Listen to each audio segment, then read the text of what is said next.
ট্রেনে দুই প্রেমিক যুগল যাত্রা করছিল। প্রেমিকা হঠাৎ তার প্রেমিককে বলল, তুমি আমাকে একদম ডিস্টার্ব করো না তো, আমার না মাথাটা ভীষণ ব্যথা করছে। প্রেমিক তখন প্রেমিকার মাথায় চুমু দিয়ে বলল, দেখো তো এবার কেমন লাগছে।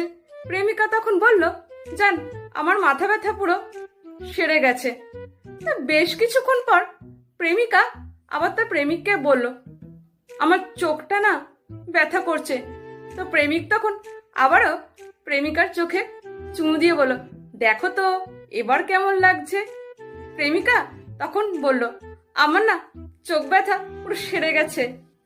তো সেই প্রেমিক যুগলের পাশে এক বয়স্ক ভদ্রলোক বসেছিল। তিনি বেশ কিছুক্ষণ ধরে তাদের এইসব কাণ্ড দেখছিল। এরপর তিনি অনেক আশা নিয়ে বলে উঠল, বাবা, তুমি পাইলসের সমস্যার কোনো সমাধান করতে পারো? হুম।